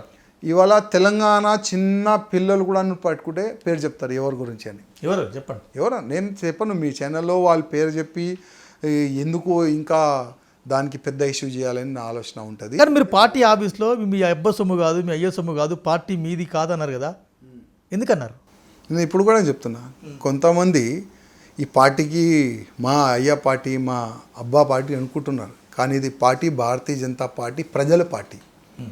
కొంతమంది అనుకుంటున్నారు, ఓకే ఇవాళ అనుకోండి, ఇవాళ లేకపోతే రేపు కేంద్ర దృష్టి పడుతుంది మీ పైన.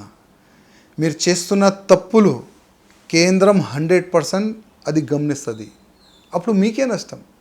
కేంద్రం కూడా ఏ విధంగా ఆలోచిస్తుందంటే, అరే భయ్ వీళ్ళు పార్టీకి డెవలప్ చేస్తారేమో, మంచి చేస్తారేమో అనుకుంటారు, కానీ వీళ్ళ వల్ల నష్టమే నష్టమే నష్టమే జరుగుతుంటే ఏదో ఒక రోజు కింద నుంచి కోసేస్తారు. రాజాసింగ్ బాంబు కూడా పిలిచినారు, బీఆర్ఎస్ కోవట్లున్నారు మా పార్టీలో బీజేపీలో అని.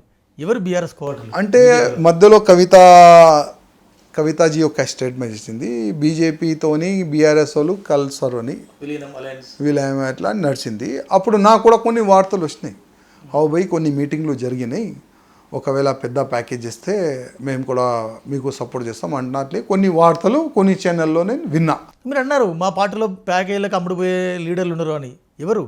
నేను చెప్తాను కదా, పేరు నేను చెప్పను, కానీ కొన్ని మీడియా ఛానల్లో ఆ సమయంలో వార్త జరిగినాయి. బీజేపీ వాళ్ళు బ్యాక్ డోర్ నుంచి పెద్ద ప్యాకేజ్ గురించి మాట్లాడుతున్నారు, దొరికితే బీఆర్ఎస్ అలయన్స్ అవుతుంది, అందుకోసం ఆ సమయంలో అన్న బీజేపీకి పెద్ద ప్యాకేజ్ మా వాళ్ళకి దొరికితే పక్క అలయన్స్ అయిపోతారని అప్పుడు స్టేట్మెంట్. ఇప్పటికీ ఒక ప్రచారం జరుగుతుంది, మొన్న ఎంపీ ఎన్నికలు అవయవదానం అన్నారు, ఏమన్నారు. ఇప్పటికి బీజేపీ బీఆర్ఎస్ అలయన్స్ ఉండే అవకాశం ఉందా? విలీనమయ్యే ప్రక్రియ ఉందా ముందు? ఇప్పుడు రేపు ఏమవుతుంది చెప్పలేము. రేపు రేవంత్ రెడ్డి గారు కూడా బీజేపీలో రావచ్చు. ఎట్లా వస్తారు అంటే నేను రేపు ఏం జరుగుతుందో చెప్పలేము. ఇవాళ రేవంత్ రెడ్డి గారికి కాంగ్రెస్లోనే చాలా మంది నాయకులు ఇష్టపడతలే కదా, రేపు ఏం జరుగుతుందో చెప్పలేము. రాజాసింగ్ ఇవాళ ఎక్కడున్నాడు, రేపు ఎక్కడ ఉంటాడు, అసలు రాజకీయంలో ఉంటాడా లేక రాజకీయం నుంచి తప్పిపోతాడా చెప్పలేము కదా. రేపు ఏమవుతుంది మీరు కూడా చెప్పలేరు. ఇవాళ ఈ ఛానల్లో రేపు ఏమైతే చెప్పలేము. అది బలంగా చెప్పడం లేదు ఎందుకు అని. మీరు పార్టీ సేవర్సు, పార్టీ కాపాడాలి, మోడీ నాయకత్వం కింద పనిచేయాలి, అమిత్ షా నాయకత్వం కింద పనిచేయాలి, బీజేపీ రాష్ట్రంలో అధికారంలోకి రావాలని కోరుకుంటున్నారు. కానీ ఏది బీజేపీలో ఊజ్ కల్ప్రిట్స్ అంటే ఎవరు చెప్తారు? ఇప్పుడు బీజేపీని కాపాడే బాధ్యత చాలా మంది కార్యకర్తల పైన ఉన్నది. ఆల్రెడీ వాళ్ళు కష్టపడుతున్నారు. వాళ్ళు కూడా కేంద్ర అధికారులకి సూచనలు పంపించడానికి వాళ్ళు ట్రై చేస్తున్నారు. కేంద్రం కూడా తెలుసు ఇది కొన్ని తప్పులు జరుగుతాయని, కేంద్రం కూడా తెలుసు. నేను అందుకని ఒక మాట చెప్పిన, ఇవాళ లేకపోతే రేపు కింద నుంచి కోస్తారు కేంద్రం వాళ్ళు. ఒక్కసారి కోసిన తర్వాత వీళ్ళు ఖతం అయిపోతారు. అచ్చంపేట మాజీ ఎమ్మెల్యే గువ్వల బాలరాజు మీ పార్టీలో చేరినాడు. తెల్లారా మీరు ఒక వీడియో ఇచ్చినారు, స్టేట్మెంట్ ఇచ్చినారు, దయచేసి మా పార్టీలో ఎవరు చేరకండి, బీజేపీలో ఎవరు చేరకండి, చేరేవారు మీరు ఆలోచించుకోండి, మీ భవిష్యత్తును పునరాలోచించుకొని బీజేపీలో చేరండి, బీజేపీలో చేరి మీ బతుకులు నాశనం చేసుకోకండి అన్నారు. ఎందుకన్నారు అది? చేరొద్దు ఎప్పుడు కూడా నేను చెప్పను కూడా. ఏమన్నారు? బీజేపీలో చాలా మంది వేరే పార్టీ నుంచి చేరుకుంటున్నారు, వాళ్ళకి స్వాగతం సుస్వాగతం. కానీ వచ్చే ముందు ఎంతోమంది బీజేపీలో వచ్చి వెళ్ళిపోయినారు కదా, ఒకసారి వాళ్ళతో చర్చ చేసుకోండి అన్న. ఎందుకు చర్చ చేసుకోవాలి? అయ్యా నువ్వు బీజేపీలో ఎందుకు పోయినావు, బయట ఎందుకు వచ్చినావు, ఏ కారణం నుంచి నువ్వు బయటకు వచ్చినావు? ఒకవేళ వచ్చే ముందు ఆయనతో మాట్లాడుకుంటే ఆయన కొన్ని ప్రాబ్లం చెప్తారు కదా, ఆ ప్రాబ్లంకి నువ్వు యాక్సెప్ట్ చేసుకుంటే వచ్చే బీజేపీలో నో ప్రాబ్లం. కానీ బీజేపీలో వచ్చిన తర్వాత నువ్వు ఏ నియోజకవర్గం అంటే, నేను ప్రత్యేకంగా బాలరాజ్ గారికి నేను టార్గెట్ చేసి చెప్పలేను, చాలా మంది బీజేపీలో వస్తారనే వార్తలు జరుగుతున్నాయి కదా, అందుకోసం వచ్చిన తర్వాత బయటికి వెళ్ళకూడదు బీజేపీ నుంచి. వచ్చే ముందే కొన్ని ఆలోచన చేసుకొని రండి, అది నా ఉద్దేశం. ఎందుకంటే బీజేపీలో వచ్చే ముందు మంచి కొన్ని ఆలోచన, కొన్ని రీసెర్చ్ చేసుకొని రండి, వచ్చిన తర్వాత వెళ్ళకండి, మీకే నష్టం. కొంతమందికి నష్టం జరిగింది, కొంతమందికి మంచి లాభం జరిగింది. ఇప్పుడు మా వివేక్ అన్న బీజేపీ నుంచి వెళ్ళిండు, మినిస్టర్ అయ్యిండు, మంచి జరిగింది కదా. విజయశాంతి అన్న అక్క బీజేపీ నుంచి వెళ్ళిపోయింది, ఎమ్మెల్సీ అయిపోయింది, మంచి జరిగింది కదా. కొంతమందికి మంచి జరిగింది, కొంతమందికి నష్టం జరిగింది. అందుకోసం బీజేపీలో వచ్చే ముందు కొన్ని ఆలోచన చేసుకోండి, రీసెర్చ్ చేసుకోండి, ఎందుకు వచ్చినారు, ఎందుకు పోయినారు. అయినా ఆ రీసెర్చ్ చేసుకొని వస్తే నెక్స్ట్ పోయి కొంతమంది గతంలో ఈ ప్రాబ్లం వస్తే వాళ్ళు వెళ్ళిపోయినారు, నేను ఆల్రెడీ అది ఆలోచన చేసుకొని వచ్చినా, నేను బీజేపీ నుంచి బయటికి వెళ్ళను, ఆ ఆలోచన ఫస్ట్ అయినా వచ్చేస్తుంది. ఇంకోటి నేను ఇంకొక పాయింట్ చెప్పిన, నువ్వు ఏ నియోజకవర్గం నుంచి వచ్చినావు కదా, అదే నియోజకవర్గం నుంచి నీకు టికెట్ వస్తుంది అని నువ్వు అనుకోకు. ఆ ఒక పాయింట్ చెప్పిన, అది కరెక్టే. మా దగ్గర ఫస్ట్ బీజేపీలో వచ్చిన తర్వాత ప్రతి ఒక్క వ్యక్తి అండి, నార్మల్ కార్యకర్త కానీ, పెద్ద అధికారులు కానీ, ఎమ్మెల్యే ఓడిపోయినా కానీ వాళ్ళు వస్తారు, నెక్స్ట్ అదే నియోజకవర్గం నుంచి నాకు టికెట్ వస్తుంది అని ఆ ఆలోచన పెట్టుకొని వస్తారు. కానీ లాస్ట్ మూమెంట్లో అది కట్ అవుతుంది, నేను అనుకుంటున్నా అది కట్ అవుతుంది. ఇంకోటి ఆయన భరోసా పైన చాలామంది బీజేపీలో బీఆర్ఎస్ కార్యకర్తలు కూడా చేరుకుంటారు. నేను ఆ కన్వీనర్ అవుతా, ఇప్పుడు నేను కన్వీనర్ ఉన్నా బీఆర్ఎస్లో, అన్న ఎంబడి బీజేపీలో వెళ్తే నాకు అదే కన్వీనర్ బీజేపీలో అవుతా, నేను అదే జిల్లా ప్రెసిడెంట్ అవుతా, నేను అదే డివిజన్ ప్రెసిడెంట్ అవుతా, నీ ఆలోచన కార్యకర్తలు పెట్టుకోరు. అట్లాంటి ఆలోచన కూడా కార్యకర్తలు పెట్టకండి. ఎందుకంటే బీజేపీలో వచ్చిన తర్వాత ఏమవుతుంది, ఏం జరుగుతుంది చెప్పలేం మనం. అందుకోసం నేను కొన్ని మంచి సూచనలు ఇస్తున్నా. నేను బీజేపీలో రండి, స్వాగతం సుస్వాగతం, కానీ వచ్చే ముందు కొన్ని రీసెర్చ్ చేసి రండి అని నేను సందేశం ఇచ్చిన. కానీ వాళ్ళ అనుభవపూర్వక అంటే బీజేపీలో పోతే గ్రూపులు ఉంటాయి, బీజేపీలో పోతే వర్గాలు ఉంటాయి, బీజేపీలో పోతే తొక్కేస్తారు అని ఫీడ్బ్యాక్ వచ్చిన తర్వాత ఎందుకు వస్తారో ఎట్లా వస్తారు? ప్రతి పార్టీలో గ్రూపిజం నాకు చెప్పండి, ఏ పార్టీలో గ్రూపిజం లేదు? ఇప్పుడు రేవంత్ రెడ్డి గారికి ఇబ్బంది లేదా, కేటీఆర్ గారికి ఇబ్బంది లేదా, బీజేపీలో ఇబ్బంది లేదా? మా బీజేపీలో పెద్ద గ్రూపిజం ఉంటుంది, కానీ బయట చాలా తక్కువ వస్తుంది. కాంగ్రెస్లో గ్రూపిజం ఉన్నది చాలా ఎక్కువనే బయట వస్తుంది. బీఆర్ఎస్లో గ్రూపిజం వస్తుంది. ఇప్పుడు బీఆర్ఎస్ ఏంటంటే ఇప్పుడు వాళ్ళు గవర్నమెంట్ లేదు, ఎక్కువ బయట వస్తలేదు. ప్రతి రాజకీయ పార్టీలో గ్రూపిజం. తెలంగాణ రాష్ట్రం కోసం తెలంగాణ వచ్చింది, బీఆర్ఎస్ 10 ఏళ్ళ అవకాశం ఇచ్చారు, ఆ పార్టీ కరప్షన్ ముద్ర వేసుకున్నది, రకరకాల ఆరోపణలు చేసుకున్నారు, జనం దూరం చేసుకున్నారు. ఇవాళ కాంగ్రెస్ పార్టీ వచ్చింది, 2 years అయింది. ఎట్లా ఉంది కాంగ్రెస్ పర్ఫార్మెన్స్? కాంగ్రెస్ పర్ఫార్మెన్స్ అయితే చాలా వేస్ట్ ఉన్నదండి. ఎందుకంటే ఇప్పుడు నేను ముఖ్యమంత్రి రేవంత్ రెడ్డి గారికి కలవనికి 1.5 years నుంచి ప్రయత్నం చేస్తున్నా. ఎన్ని ఇయర్స్ నుంచి ప్రయత్నం చేస్తున్నా, కలవడు. ఆయన పిఏ ఉంటాడు ఒకడు, ఆయనకి ఫోన్లు చేస్తున్నా, ఫోన్ లేపుతాడు, సార్ నేను మీటింగ్లో ఉన్నా, మళ్ళీ చేస్తా, నో రెస్పాన్స్. మెసేజ్కి నో రెస్పాన్స్. ఆయన మినిస్టర్లకి మీరు మెసేజ్ చేయండి, ఫోన్ చేయండి, నో రెస్పాన్స్. అంటే బీఆర్ఎస్ సమయంలో ఇది మేము చూసినాము. అదే కేటీఆర్ కానీ, అదే కేసీఆర్ కానీ, అదే చాలా పెద్ద మినిస్టర్లు కానీ ఎవరితో కలవలే. దాని గురించి కదా వాళ్ళకి నష్టం జరిగింది. ఇప్పుడు హరీష్ రావు తప్ప ఏ మినిస్టర్ కూడా ప్రజలకి అందుబాటులో ఉండరు. అప్పుడు హరీష్ రావు గారికి ఒక ఫోన్ చేస్తే కూడా చెబుతాముడా ఆయన సమాధానం ఇచ్చేది. కాంగ్రెస్లో కానీ బీఆర్ఎస్లో కానీ ఎవరు లేరు. ఇప్పుడు కాంగ్రెస్లో చాలామంది మినిస్టర్లు ఏదో అనుకుంటున్నారు, వాళ్ళకి నష్టం. ఇప్పుడు మేము ఎమ్మెల్యే ఉన్నామండి, ఇప్పుడు ఇంత వర్షం, ఇంత హై అలర్ట్ ఉన్నది, మా కాన్స్టిట్యున్సీలో చాలా వరకు ఏరియాలో వర్షం నిండిపోతున్నాయి. ఇప్పుడు దానికి నాలా పెద్ద చేయాలి, దానికి ఎస్టిమేషన్ జరిగింది, 50 కోట్లు ఎస్టిమేషన్ జరిగింది, శాంక్షన్ ఎవరు ఇస్తారు? ఎవరికైనా పోయి దండం పెడదామంటే కూడా ఎవరు కలవనికి రెడీ లేరు. ఫోన్ చేస్తే నో రెస్పాన్స్. మినిస్టర్లు ముఖ్యమంత్రి అనుకుంటున్నారు, మినిస్టర్లు పిఏ మినిస్టర్ అనుకుంటున్నారు. ఈ విధంగా జరిగింది. ఇవాళ హైడ్రా ఓకే, మీరు ఏ ఆలోచన పెట్టుకొని హైడ్రా తీసుకొని వస్తున్నారో నాకైతే తెలియదు, కానీ అదే హైడ్రా వల్ల కాంగ్రెస్కి ఎంత నష్టం జరిగింది ఒక్కసారి ఆలోచన చేసుకోండి. రివ్యూ అంబర్పేట చెరువు రినోవేషన్ అయింది, 10-15 చెరువులు నాలాలు అంతా రినోవేట్ అవుతున్నాయి కదా. ప్రతి ఒక్క ముఖ్యమంత్రి సర్వే చేపిస్తారు. అది అలవాటు మా ముఖ్యమంత్రి అంటే ఎక్స్ ముఖ్యమంత్రి కేసీఆర్ గారికి ఉండే. ఒకసారి మీ ఇంటెలిజెంట్ సర్వే మీరు చేసుకోండి, నష్టమా ప్లస్సా మైనసా. ఇంకోటి భూమి రేటు ఇవాళ ఒక్కప్పుడు ₹1,00,000 గజం ల్యాండ్ ఉండే, ఇప్పుడు 50,000 రూపీస్ కొనండి అంటే ఎవరు కొనలేరు. ల్యాండ్ రేటు కూడా భయంకరమైన పడిపోయింది. బీఆర్ఎస్ మీద కరప్షన్ అలిగేషన్ ఉంది, దాన్ని పక్కన పెట్టారు. కాంగ్రెస్ అంటే మీరు ఒపీనియన్ చెప్పారు. నెక్స్ట్ మరి ఆల్టర్నేటివ్ ఏ పార్టీ ఉంటుంది? బీజేపీ వచ్చేది సార్. ఎక్కడ ఉంటుందండి? మీరు పట్టుమని 10 మంది ఎమ్మెల్యేలు లేరు, ఉన్న గ్రూపులు రాజకీయాలు అదే కదా కొట్లాట. ఎట్లా? మా కొట్లాట అదే, మీ నాయకత్వ సమస్య ఉందని చెప్తున్నారు మా కదా. కొట్లాట అదే. నెక్స్ట్ బీజేపీ గవర్నమెంట్ 100% వచ్చేది. కార్యకర్తలు కానీ ప్రజలు కానీ 2 సార్లు మేము బీఆర్ఎస్కి అవకాశం ఇచ్చినాం, ఒక్కసారి కాంగ్రెస్కి అవకాశం ఇచ్చినాం, బీజేపీ డబుల్ ఇంజన్ గవర్నమెంట్కి అవకాశం ఇచ్చి చూసాం. అట్లాంటి ఒక వాతావరణం క్రియేట్ అయింది. అట్లాంటి వాతావరణం ఎట్లా వచ్చింది? కార్యకర్తల వల్ల. మరి ఇప్పుడు ఏమైంది? ఇప్పుడు మళ్ళీ మేము కూడా 3rd ప్లేస్ వచ్చినాం. కొత్త అధ్యక్షుడు pure BJP leader, pure RSS background, కానీ ఆయనకు నాయకత్వ లక్షణాలు లేవు, ఆయన వల్ల కొట్లాడడం చేత కాదంటున్నారు. మరి ఎట్లా బీజేపీ అధికారంలోకి రావడం ఎట్లా? రామచంద్రరావు అన్న కొట్లాడతారు కానీ కోట్లు.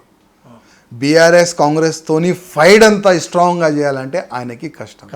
మళ్ళా నేను తప్పు చెప్తే మళ్ళీ రామచంద్ర అన్న మళ్ళీ నా పైన ప్రెస్ మీట్ పెడుతుంది. రాజాసింగ్ అగ్నిష్, రాజాసింగ్ ఏ నాయకుడికి అగ్నిష్ కాను, కానీ పార్టీకి నష్టం చేయకు. ఇది రాజసింగ్ జీ ఏం సీక్రెట్? ఇక్కడ కాంగ్రెస్ ఉంది, మోర్ ఓవర్ మజ్లిస్ కోట, ఇదంతా కూడా ఎంఐఎం ఎక్కువగా ఉంటుంది. ఎట్లా గెలుస్తున్నారు మీరు ఇన్నిసార్లు? నేను ప్రజలతోని ఒక ఎమ్మెల్యేగా నేను కలవను, ఒక ఫ్రెండ్గా, ఒక దోస్తుగా, ఒక నార్మల్ పర్సన్గా నేను వెళ్తాను. ఇంత థ్రెడ్ నాకు థ్రెడ్ ఉన్నది, నా ఫ్యామిలీకి థ్రెడ్ ఉన్నది. కానీ బైక్ పైన మేము తిరుగుతాం. బైక్ పైన తిరుగుతా ఏంటంటే డైరెక్ట్ పబ్లిక్తో అటాచ్ ఉంటాం మేము. ఏ సమయంలో కూడా ఎవరైనా ఫోన్ చేస్తే ఇమీడియట్గా నేను ఎవరికి పిఏ నేను పెట్టుకోను, నా ఫోన్ నేనే లేపుతా. పాకిస్తాన్ నుంచి కూడా ఫోన్ వస్తే నేను లేపుతా, సౌదీ నుంచి ఫోన్ వస్తే నేను లేపుతా, గల్లీ నుంచి ఫోన్ వస్తే కూడా నేనే లేపుతా. టెర్రరిస్ట్ వాళ్ళు ఫోన్ చేస్తే కూడా నేనే లేపుతా, చెప్పరా బామ్మడిది అంట ఆయనకి. ఆ విధంగా మేము ఈజీగా అవైలబుల్ ఉంటాం. ఎంఐఎం లీడర్లు కూడా మీకు టచ్లో ఉంటారా? ఎంఐఎం దేశద్రోహులు, వాళ్ళకు ఎప్పుడు కూడా దేశద్రోహి దేశభక్తుడితో టచ్ ఉండరు. ఎందుకు అక్బరుద్దీన్ మీ బామ్మర్ది అంటారు, మీ బామ్మర్దులు అట్లా? ఆయన దేశద్రోహి కాదు, ఆయన తమ్ముడు. కానీ రైట్, ఇప్పుడు అసెంబ్లీ ఎన్నికల టైంలో బీసీ నాయకత్వానికి చాలా ప్రియారిటీ ఇచ్చింది, బీసీ లీడర్షిప్ ఉండాలని బీజేపీ. ఇప్పటికీ బీసీ నినాదం మీద బీజేపీ కట్టుబడిందా? బీసీ నినాదం ఆ స్లోగన్ పైన అయితే కట్టిపడి ఉన్నది. అది మధ్యలో ఒక ప్రొటెస్ట్ కూడా చేసిన టీవీలో చూసిన. ఇప్పుడైతే నేను బీజేపీ బయట ఉన్నా, లోపల ఏం నడుస్తుంది ఇప్పుడైతే చెప్పలేదు. బీసీ అంటారు, నీ రామచంద్రరావు బీసీ కాదు, మహేశ్వర్ రెడ్డి బీసీ కాదు. బీసీ అంటే ఎట్లా నమ్ముతారు బీజేపీని? ఇప్పుడు ఆ కిషన్ రెడ్డి గారికి అడగాలి మీరు ఈ మాట. అసలు ఎలక్షన్ ముందు బీసీ అంటారు, మళ్ళీ ఇట్లా చేస్తారు. ఎలక్షన్ తర్వాత మళ్ళీ బీసీ అంటారు, మళ్ళీ ప్రెసిడెంట్ ఇట్లా చేస్తారు. ఆ మాట ఆయనకి అడిగితే కరెక్ట్ సమాధానం మీకు వాళ్ళ వల్ల దొరుకుతుంది. ఏంది రాజాసింగ్ ఫ్యూచర్, రాజాసింగ్ భవిష్యత్ ఏంది? హిందూయిజం, భారతదేశాన్ని హిందూ రాష్ట్రం చేయాలి. తెలంగాణ కాకుండా యావత్ భారతదేశం నేను తిరుగుతాను. నేను మీకు ఛాలెంజ్ చేస్తున్నాను. నెక్స్ట్ 5 ఇయర్స్ తర్వాత యావత్ భారతదేశంలో ఉన్న యువకులు lakhs ఆఫ్ కాదు crores ఆఫ్ యువకులు బయటకు వస్తారు. భారతదేశాన్ని హిందూ రాష్ట్రం చేయండి, ఆ మూమెంట్ నేను తీసుకుని వస్తా. 100% బీజేపీ గవర్నమెంట్. నెక్స్ట్ మేము గెలవాలంటే మా మేనిఫెస్టోలో మేము ఒక లైన్ రాయాలి. ఆ లైన్ ఏం రాయాలంటే నెక్స్ట్ మేము గెలవాలంటే మాకు గెలిపియండి, మేము భారతదేశాన్ని హిందూ రాష్ట్రంగా ప్రకటిస్తాం. ఆ లైన్ వచ్చేలాగా ఆ విధంగా నేను ఒక మూమెంట్ అయితే తీసుకొని వస్తాను. మూమెంట్ కొత్త పార్టీ పెడతారా లేకుంటే ఏంది? పార్టీ అవసరం లేదు, ఒక హిందూ ఆర్గనైజేషన్ని పట్టుకొని కాన్సెన్సీ వెళ్తా. తెలంగాణ కాదు, యావత్ భారతదేశం తిరుగుతా. మొన్నటిదాకా కామ్గొన్న రాజాసింగ్ రామచంద్రరావు బీజేపీ చీఫ్ కాగానే అటాక్ స్టార్ట్ చేసిండు. మీరు ఫాతిమా కాలేజీ కూల్చేందుకు హైకోర్టు పోయి మీరు అక్కడ ఫైట్ చేయండి, ఇక్కడ ఫైట్ చేయండి. ఎందుకు మీరు పార్టీ నుంచి ఒకసారి వన్స్ బయటికి పోయిన తర్వాత బీజేపీతో మీకు ఏమవసరం? బీజేపీ మీద ఎందుకు ఏడవడం? ఇప్పుడు మా రామచంద్రరావు అన్న ఒక మంచి అడ్వకేట్, చెప్పినా కదా. ఒక మంచి అడ్వకేట్కి ఒక మంచి పనులు కూడా చెప్పే బాధ్యత మనకు ఉంటుంది. ఒక మంచి అడ్వకేట్ దగ్గర ఒక మంచి టీం ఉంటుంది. ఫాతిమా కాలేజ్ హైదరాబాద్లో పేదోళ్ళు ఇల్లు పలగొట్టేసినారు, చాలా వరకు పెద్ద పెద్ద ఫంక్షన్ హాల్ పలగొట్టేసినారు. మళ్ళీ ఎంఐఎంకి భయపడి ఆ ఫాతిమా కాలేజ్ని ఎందుకు పలగొట్టలేదు, ఎందుకు గవర్నమెంట్ దానికి ఆక్యుపై చేస్తలేదు? అందుకోసం రామచంద్రన్నకి రిక్వెస్ట్ చేసిన, అయ్యా ఒక మంచి అడ్వకేట్ బృందం పెట్టి ఒక పిల్ వేసి దానికి మీరు డిమాలిష్ అయినా చేపియండి, లేకపోతే గవర్నమెంట్ అంటారు. మళ్ళీ అడుగుతున్నా, మీరు బీజేపీ నుంచి పక్కకు వచ్చారు, రాజీనామా చేశారు. మీ రాజీనామాను కేంద్ర నాయకత్వం ఆమోదించింది. పైన బీజేపీ జెండా ఉంది, లోపల బీజేపీ జెండా ఉంది, కమలం పువ్వు ఉంది, చుట్టూ కాషాయం ఉంది. మొత్తం అది ఎట్లనే ఉంటుంది. అది మరి ఎందుకంటే మీరు ఫైనల్ కాసు అది లాస్ట్. నేను రాజకీయం ఒకవేళ ఫ్యూచర్లో రాజకీయం నేను ఇడ్చేస్తే కూడా ఇది ఇట్లనే ఉంటుంది. ఎట్లా మరి ఇట్లా? నేను మోదీ గారు ఫ్యాన్ అండి. ఇవాళ బీజేపీ లేరు కదా ఇప్పుడు. ఇవాళ ధర్మం కానీ దేశం కానీ సేఫ్ ఉండదంటే అది బీజేపీ వల్లనే. నేను బీజేపీ లేకపోతే కూడా నేను బీజేపీ ఒక ఫాలోవర్, 100% నేను బీజేపీ ఫాలోవర్. నేను కేసీఆర్ గారు కూడా ఫాలోవర్. మీరు బయటకు వచ్చిన బీజేపీతో సంబంధం లేదు కదా మీకు ఇప్పుడు. బీజేపీతో సంబంధం లేకపోతే ప్రధానమంత్రి మోదీ గారు అయితే మాదే కదా. ఇవాళ దేశం ధర్మం సేఫ్ ఉండేది అది యోగి గారి వల్ల, మోదీ గారి వల్ల. దాని గురించి అయినా ఫాలోవర్. అందుకోసం చుట్టుపక్కల బీజేపీ జెండాలు కనబడుతుంది, మీకు గుర్తింపు కూడా కనబడుతుంది. అంటే ఎప్పుడో ఒకసారి బలమైన క్షణంలో లేకుంటే బలహీనమైన క్షణంలో ఫైనల్ కాల్ వస్తుంది రాజాసింగ్కి, అప్పుడు పార్టీలో జాయిన్ అవుతారు అనేది ఒక నమ్మకం ఉంది మీ క్యాడర్కి. కానీ ఇక్కడ లోకల్ నాయకులు గ్రీన్ సిగ్నల్ ఇచ్చే పరిస్థితి లేదు, నిజమా? లోకల్ నాయకులు గ్రీన్ కాదు, రెడ్ కాదు, రెడ్ కార్పెట్ ఇక్కడ నుంచి స్టేట్ ఆఫీస్ వరకు వేస్తే కూడా నేను పోను.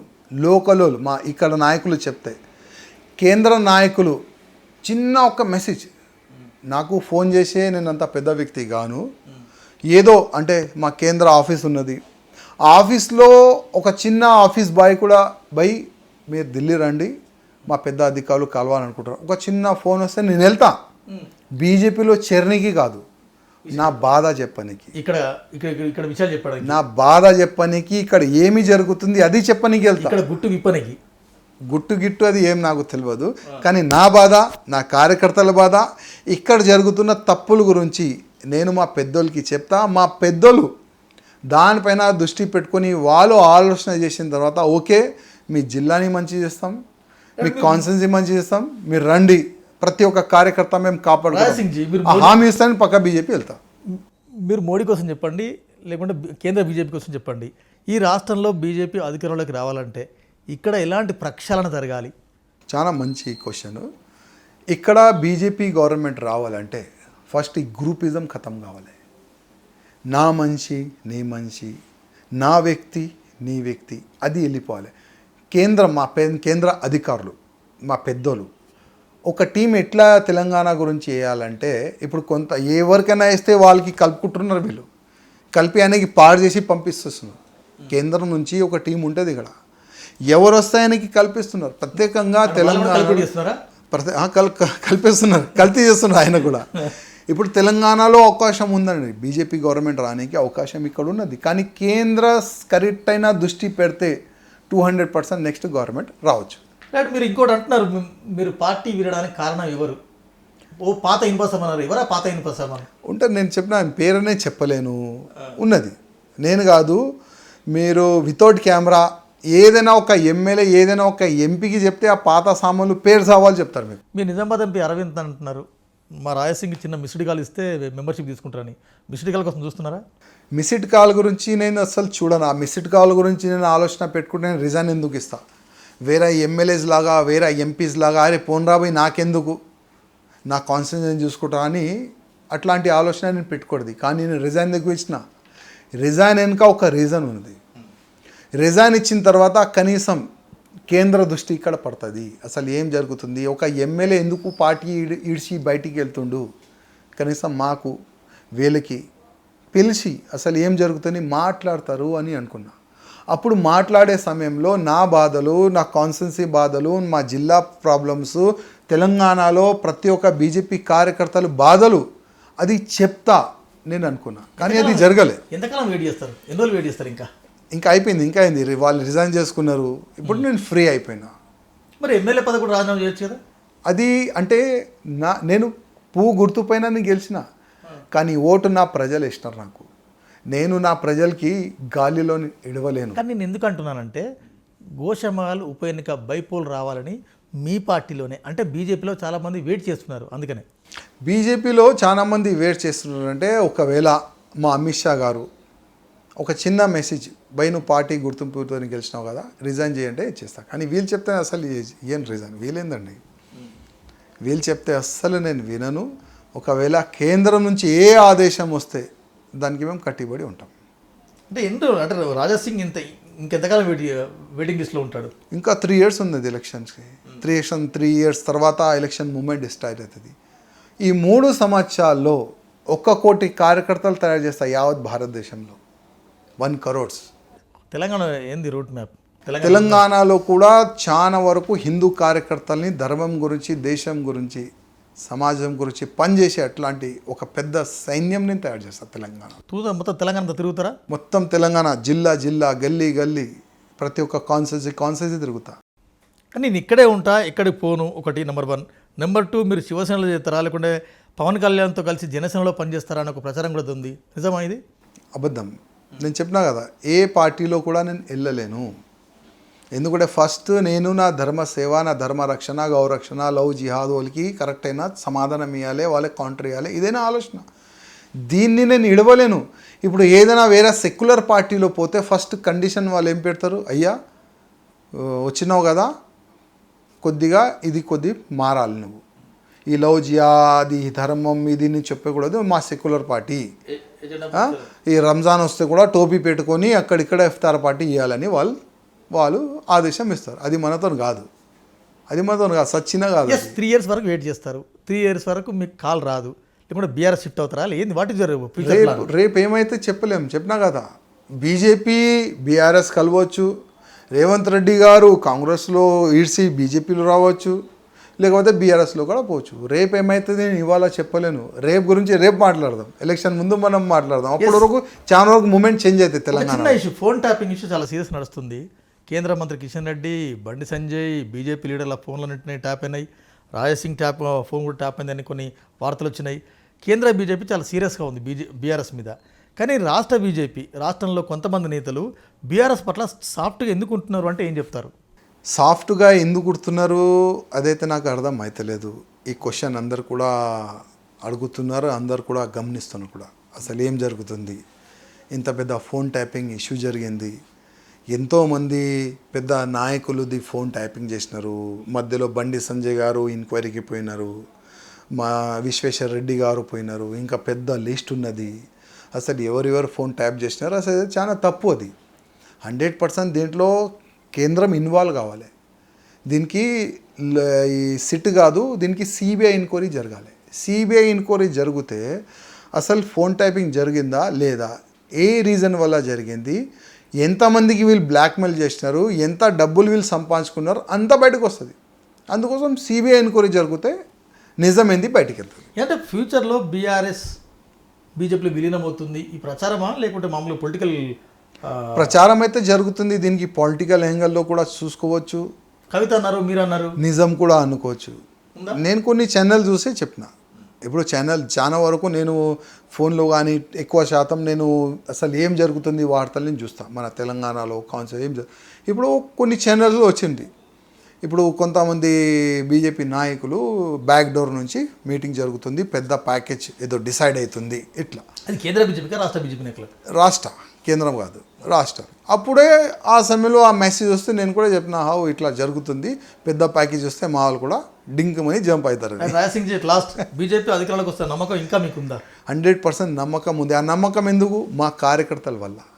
ఇవాళ ప్రతి ఒక్క బూత్లో మా కార్యకర్తలు బీజేపీ జెండా, కాషాయం జెండా గట్టిగా పట్టుకున్నారు. వాళ్ళ నమ్మకంతోనే చెప్తున్నా 100%. మీరు చెప్తున్నా పాత ఇనుప సామాను చూసి ఎవరు రావడలేదు కదా బీజేపీలోకి. పోతుంది ఈ పాత ఇనుప సామాన్, ఎప్పుడైనా అది జోకేస్తారు, దానికి అమ్ముతారు. ఎప్పుడైనా అవుతుంది, స్క్రాప్లో వెళ్ళిపోతుంది. దాని తర్వాత ఒక కొత్త బ్యాచ్ వస్తుంది, మంచి ఒక మూమెంట్ వస్తుంది, అప్పుడు చూడండి మీరు. Thank you very much. ఇది ఈ వారం ఇంటర్వ్యూ. మరో వారం మరో గెస్ట్తో మళ్ళీ కలుద్దాం. అంతవరకు చూస్తూనే ఉండండి V6.